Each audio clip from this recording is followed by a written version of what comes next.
അല്ല, അത് കുഴപ്പമില്ല കേട്ടോ. അങ്ങനത്തെ കാര്യങ്ങളൊക്കെ നടക്കും. ഞാൻ 10ാം വയസ്സിലെ കേരള ക്രിക്കറ്റിന്റെ അണ്ടറിൽ കളിക്കുന്ന ഒരു പ്ലെയറാണ്. അപ്പോൾ ഇത്രയും വലിയൊരു സ്പേസ് ആകുമ്പോൾ നമുക്ക് പല രീതിയിലുള്ള അപ്സ് ആൻഡ് ഡൗൺസ് ഉണ്ടാവും. അപ്പോൾ അതെന്റെ റെസ്പോൺസിബിലിറ്റിയാണ്. എനിക്കിനി നന്നായിട്ട് എന്ത് ചെയ്യാൻ പറ്റുമോ അത് ഉറപ്പായിട്ട് ഞാൻ ചെയ്യും. അപ്പോൾ കേരള ക്രിക്കറ്റ് അസോസിയേഷന്റെ 13ാം വയസ്സിൽ എനിക്ക് നല്ല സപ്പോർട്ടുണ്ട്, അത് ഇപ്പോഴും ഉണ്ട്. അപ്പോൾ എനിക്ക് തിരിച്ച് അവർക്ക് കൊടുക്കാൻ പറ്റുന്നത് ഞാൻ മാക്സിമം കൊടുത്തുകൊണ്ടിരിക്കും. നല്ല രീതിയിൽ പെർഫോം ചെയ്യാൻ നോക്കും. ക്യാമ്പ് ഉറപ്പായിട്ട് ഇനി എല്ലാ ക്യാമ്പ്സും ഞാൻ അറ്റൻഡ് ചെയ്യാൻ നോക്കും, ഞാൻ അവൈലബിൾ ആണെങ്കിൽ. അപ്പോൾ അങ്ങനത്തെ കുഴപ്പമൊന്നുമില്ല, അതൊക്കെ നമുക്ക് നോക്കാം. ആർക്ക് കമ്മ്യൂണിക്കേഷന്?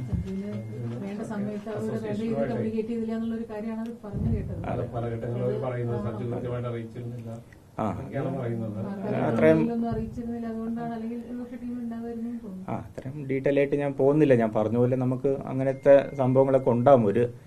ഇതൊക്കെയാണ്, അതൊക്കെ ശരിയാക്കി എടുക്കാം, കുഴപ്പമൊന്നുമില്ല. ഇന്ത്യൻ ടീമിലെ സഞ്ജു വരാൻ നേരത്ത് പ്രത്യേകിച്ച് മലയാളികളെ സംബന്ധിച്ചിടത്തോളം വലിയ പ്രതീക്ഷയൊക്കെയാണ് പറയട്ടെ. അതെ. അപ്പോൾ പലപ്പോഴും നമ്മൾ കാണുന്നു സഞ്ജു തന്നെ ഫോമിലേക്ക് വരുമ്പോൾ പലപ്പോഴും തടയപ്പെടുന്നു എന്നുള്ളതാണ് പൊതുവെ പറയുന്നത്. അതിനുവേണ്ടി ഒരു പ്രത്യേക ലോബി വല്ലതും നടക്കുന്നുണ്ടോ? അങ്ങനെ സഞ്ജു പ്ലെയറായി സഞ്ജു അറിയാൻ പറ്റുമല്ലോ, നമ്മൾ ഒതുക്കുകയാണ്, അങ്ങനെയുള്ള. ഇല്ല, ഞാൻ ഇപ്പോൾ T20 ഇന്ത്യയിലെ കണ്ടിന്യൂസ് പ്ലെയറാണ്. ഞാൻ കണ്ടിന്യൂസ് ആയിട്ട് 10-14 മാച്ച് T20 ഓപ്പണറായിട്ട് കളിച്ച് കുറച്ച് നന്നായിട്ട് പെർഫോം ചെയ്യുന്നുണ്ട്.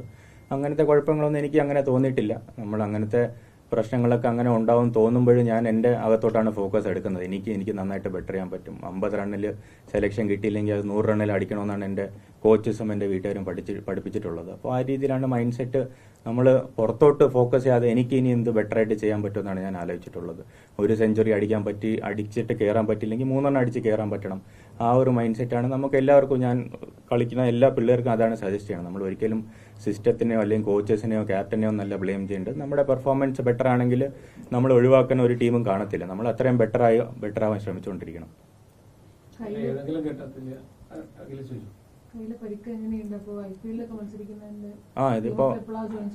ഇതിപ്പോ റെസ്റ്റിലാണ്. 2-ാം തീയതി NCയിൽ പോകണം. അപ്പോൾ അവരുടെ പ്രോട്ടോകോൾ ഫോളോ ചെയ്തിട്ട് അവരെ അറിയിക്കുമെന്നാണ് പറഞ്ഞത്. കുഴപ്പമുണ്ടാവില്ലെന്നാണ് തോന്നുന്നത്.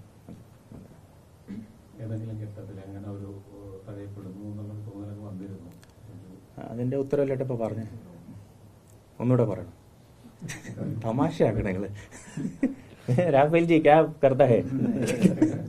ഇല്ലേട്ടാ, അത് കുഴപ്പമില്ല, വിട്ടേക്കേട്ടാ. ചുമ്മാ ചോദിക്കാൻ പറ്റുമോ അറിയില്ല, പറയാൻ പറ്റുമോ എനിക്കറിയില്ല. ഞാൻ ചോദിച്ചോളെ, ഈ ചില അച്ചടക്ക പ്രശ്നങ്ങളൊക്കെ JC ഉന്നയിച്ചായിരുന്നു. ശരിക്കും JC ആയിട്ട് എന്തെങ്കിലും പ്രശ്നമുണ്ടോ? അങ്ങനെ ഈ അച്ചടക്ക പ്രശ്നങ്ങളുണ്ടോ? ഇല്ല, ഒരു കുഴപ്പമില്ല, എല്ലാം സന്തോഷമായിട്ട് പോകുന്നുണ്ട്, ഒരു കുഴപ്പമില്ല.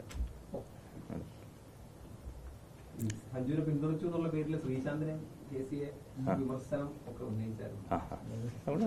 ആണോ? ചെയ്തായിരുന്നല്ലേ? ഇല്ല, നമുക്ക് അക്കാഡമിയാണ് ചേട്ടാ ഫോക്കസ് ചെയ്യേണ്ടത്. നമ്മള് ചുമ്മാ ചോദിക്കണം, ഉറപ്പായിട്ടും ചോദിക്കണം. അതെ, ഒഫീഷ്യലായിട്ടിരിക്കുന്ന ആളുകൾ നല്ലൊരു കളിക്കാരനാണ് സഞ്ജു. പലപ്പോഴും ആ ഒഫീഷ്യൽസിന്റെ ഈഗോ കൊണ്ട് മാത്രം പലപ്പോഴും അവസരം നിഷേധിക്കുന്നതായിട്ടാണ് സഞ്ജുവിന്റെ ഓരോ ഇന്റർവ്യൂസിന്റെയും കമന്റ്സിന്റെ അടിയിലൊക്കെ കമന്റായിട്ട് വരുന്നത്. സഞ്ജുവിന്റെ ആരാധകരെല്ലാരും പറയുന്നത് അങ്ങനെ നടക്കുന്നുണ്ടോ എന്നുള്ളൊരു സംശയം കൊണ്ട് മാത്രം ചോദിച്ചിട്ടുണ്ടായിരുന്നു. അതെ, അതല്ല, എന്നെ ചെറുപ്പത്തിൽ എന്നെ സപ്പോർട്ട് ചെയ്യുന്ന നാട്ടുകാർ എപ്പോഴും കൂടെ ഉണ്ട്. നല്ലതുണ്ടാകുമ്പോഴും ചീത്ത ഉണ്ടാകുമ്പോഴും അവർ ഉറപ്പായിട്ട് എന്റെ കൂടെ നിൽക്കുന്നുണ്ട്. അപ്പോൾ അതെന്റെ റെസ്പോൺസിബിലിറ്റിയും പ്രഷറാണ് കൂട്ടുന്നത്. ഇനി അവർക്ക് വേണ്ടി നന്നായിട്ട് പെർഫോം ചെയ്യുക, ഇനി നന്നായിട്ട് ചെയ്യാന്നുള്ള സംഭവം അത് എപ്പോഴും കൂടെ ഉണ്ടാവുന്നത് എന്റെ വലിയൊരു സന്തോഷം തന്നെയാണ്. അപ്പോൾ അത് നമുക്ക് ബാക്കി കാര്യങ്ങളൊക്കെ നമുക്ക് റെഡിയാക്കി എടുക്കാൻ ചേട്ടാ, അതൊന്നും കുഴപ്പമൊന്നുമില്ല.